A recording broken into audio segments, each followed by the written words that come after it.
In this video, I'm going to be answering some of the most common business credit, business structuring, and overall business funding questions that I get from time to time and that you guys have sent in. So let's get to work. All right, so first question is, what happens if I have a sole proprietorship? Do I have to switch to an LLC or do I lose the age? This is a good question, and it's a two-part question. So if you have a sole proprietorship, you have to understand that the sole proprietorship is seen as one and one the same as the business owner, or as the business rather. So it's not a disregarded entity, unlike an LLC. So when you have an LLC, when you have a corp like an S corp or a C corp, at that point there's a clear distinction between you, the person, and your business. So what that means is that if you decide to, let's say, shut everything down on the sole proprietorship side, then you end up losing that credit, unfortunately, when you decide to maybe transition into an LLC.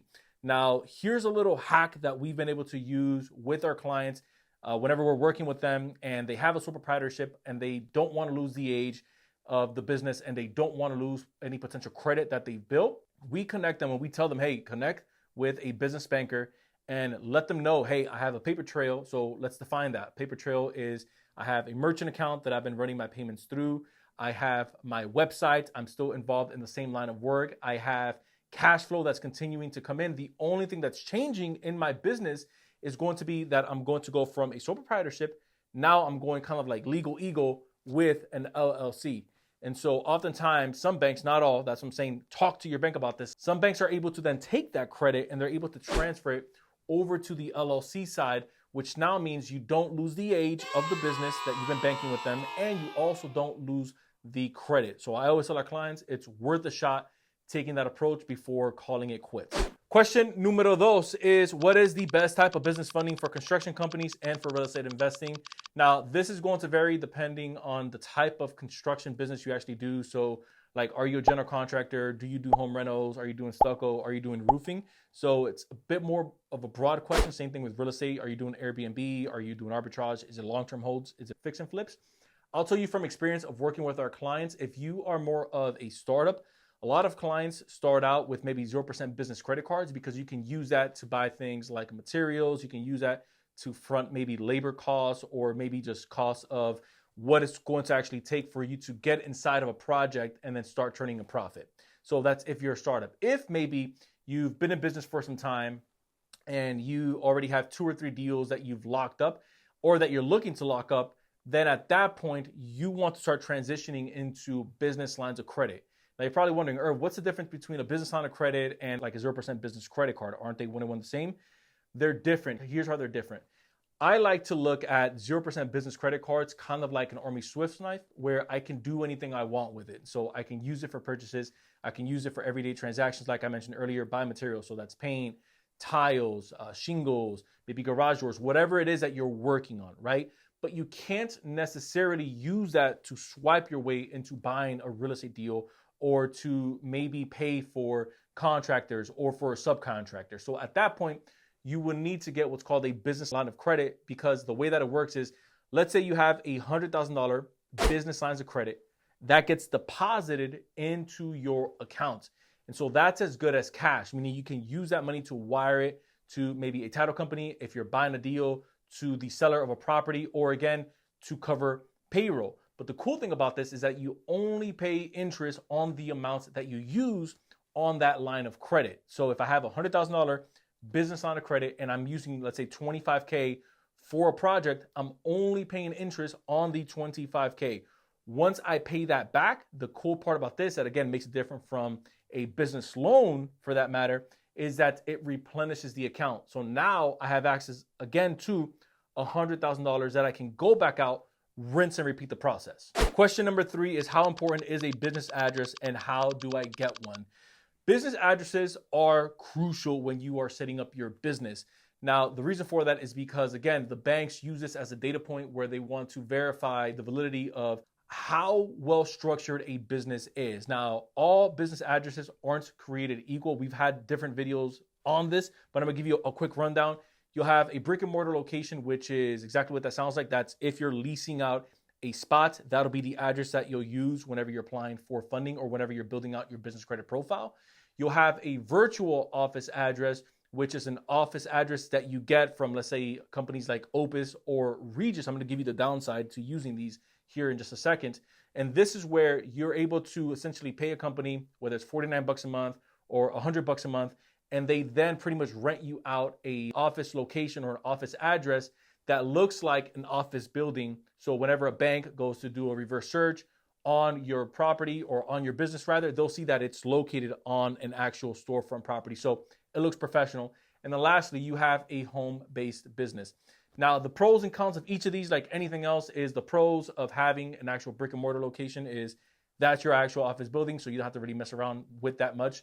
The difference is that you have overhead, like anything else, right? The pros and cons of you having let's say a virtual office address is that the pros, it's relatively inexpensive. 50 bucks, about 100 bucks a month is typically what you see. The part that kind of sucks about it, if you're not careful, is if you get an address that's attached to maybe a company that was previously renting that out and they committed fraud or there was like a scam and it ended up on the news, then anytime that a bank goes to pull that address up, guess what? It's going to be linked to your address, which is what you want to be careful for and why you always want to do what I call business address audits. And then when it comes to home-based business address, banks, again, don't mind using that to help you get access to business credit lines. But the part that's kind of like a downside to it is that you do end up exposing your personal information if you use that home address on things like setting up your LLC or your corporate, because that is public information. So just keep that in the loop. Number 4 is, what is the best bank to get business credit at? So this is going to be subjective. I'm going to run you through like a quick framework that I tell my clients is the first place that I'm looking at if I have, let's say, a brand new business that I established, or even if I have an existing business, but I haven't yet, gotten business credit for it. The first thing that I'm doing is I am taking a look at who do I already have a partnership with.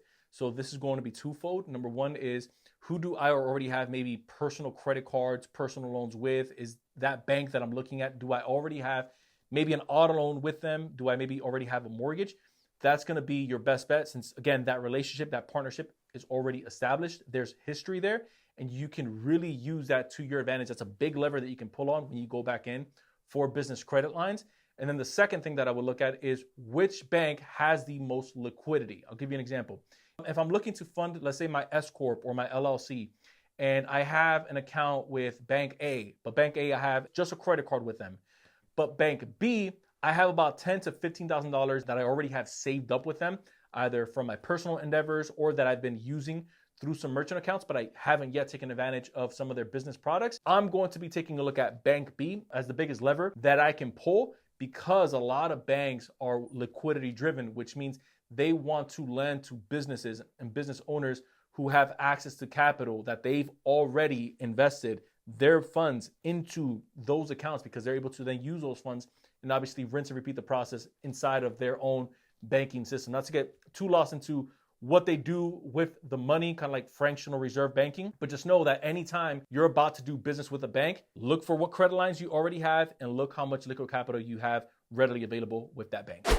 Number 5, where does my personal credit need to be if I want to personally guarantee? This is a great question. So a quick framework, a quick rundown that I'll give you is no less than a 680 in some instances. I'm honestly going to hedge my bets more to no less than a 700 credit score. If I was making this video maybe 2 years ago, I probably would have said something along the lines of no less than a 660. But with where the climate is, no less than a 680. Again, definitely that's just like bare bones just to get the conversation going. You want to be at least 1 to 2 accounts with 5K or more on those accounts. And I'm talking about personal credit lines. So when you're looking at all of your accounts combined, on average, if it's anything less than 5K, it's going to lower your amount, not just for you getting approved, but also for how much you get approved for. You want to have no more than 3 hard inquiries over all 3 credit bureaus over the last 6 months, no late payments over the last 24 months, and no collections, charge-off, bankruptcies, repos, like none of that. You want to have your file crispy clean. Now, if you're wondering, Irv, wait a minute, I thought we were talking about getting access to business credit. What does me having my personal credit have to do with this? Well, guess what?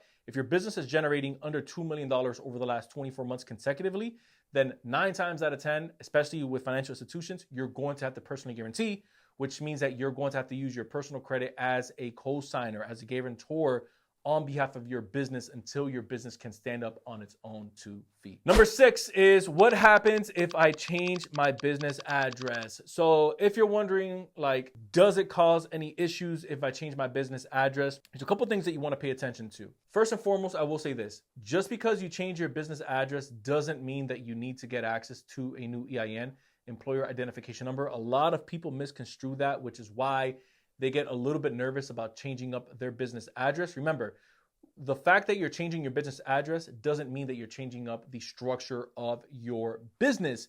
In that instance, that's when you would get access to a new employer identification number. But in this case, the main things you want to pay attention to once you change your business address is you want to make sure that they're updated in 5 different areas. First level is going to be directly with the state. So this is the state that the entity is set up in, so you can make that change right through the Secretary of State. Make sure that you update it with them first. Second level that you want to update it with is going to be at the government level. This is going to be with the IRS. Third level that you want to make that adjustment for your business address is going to be at the Business Credit Bureau level. This is going to be with the Experian, Equifax Business, both on the business, not on the personal side, and with Dun & Bradstreet. The fourth place you want to make that adjustment with is with the financial institutions that you already have an account with if you've gotten this far. So let's say if you have a business bank account or a business credit, you're going to want to make that change directly through that bank or for each bank that you're currently banking with.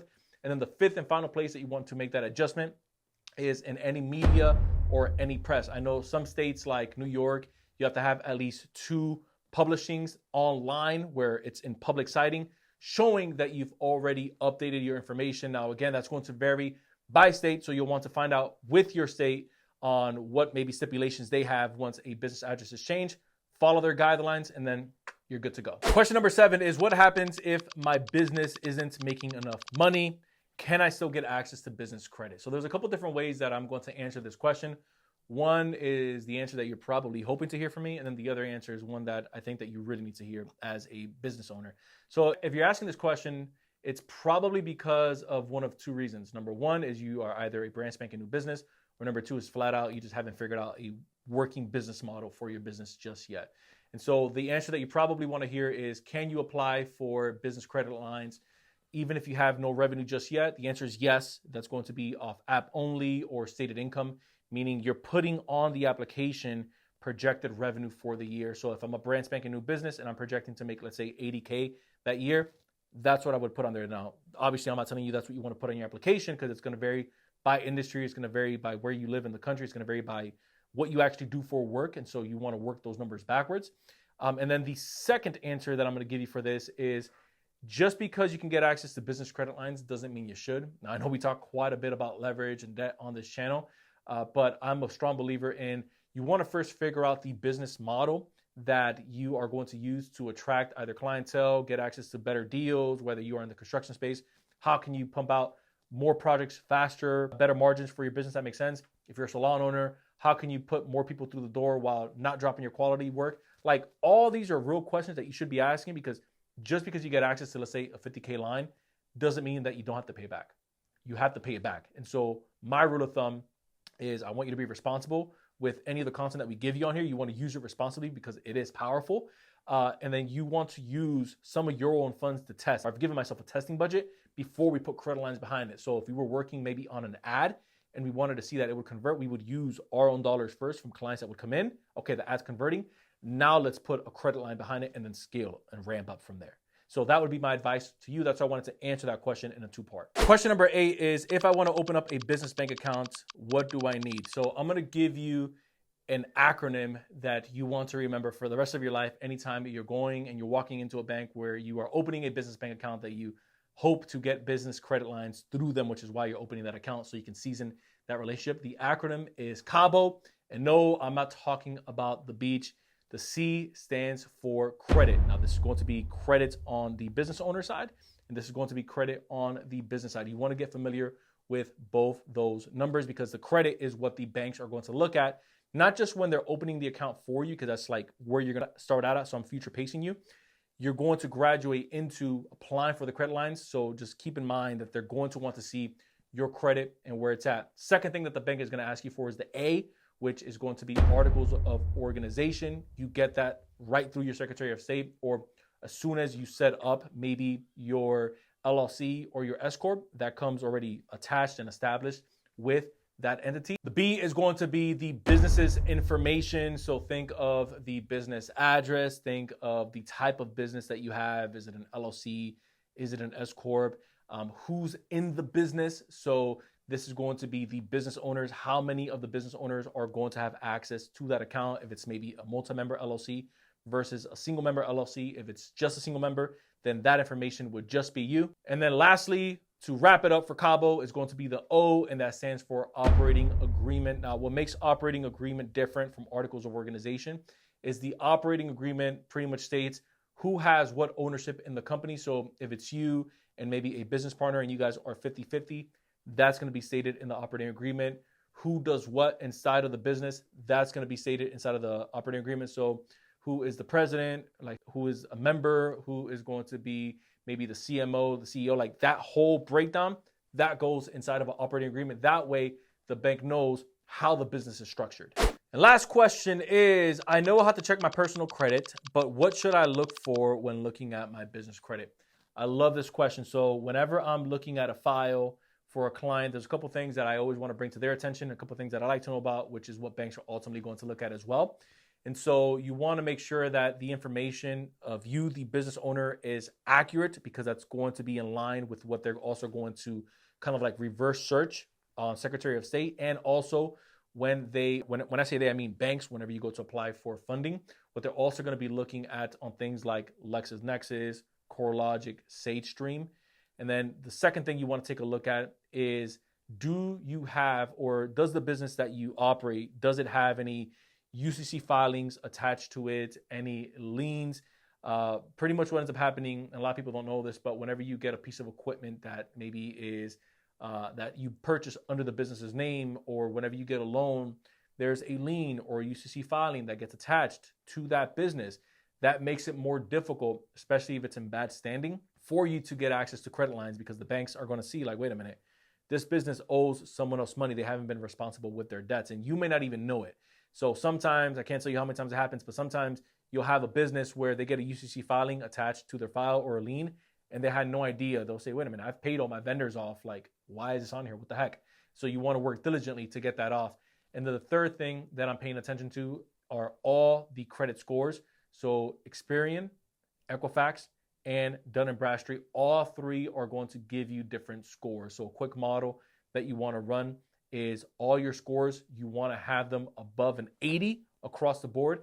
And then if you're looking at maybe an Equifax model, depending on the model that they're using, sometimes they'll go from a 1 to a 5, 5 being high risk, 1 being low risk. You want to be as close as you can to a 1. So it kind of works backwards, where if your score is a 1 or if your score is a 2, then that's better. If your score is higher, then that means it's a likelier business to default. But those are really 3 sections just off the top of my head that I typically like to look at first whenever we're looking at a file that we're helping a client scale out, so that we can get them prepped up for funding for their LLC or for their corp. So there you have it. Those are 9 questions that I typically get that I wanted to answer. So I hope that you guys found value in that content. If you did, consider sharing it with an entrepreneur who's looking to scale out their operations this year by scaling out their funding. Again, my name is Irv. I will see you guys in the next video. Peace.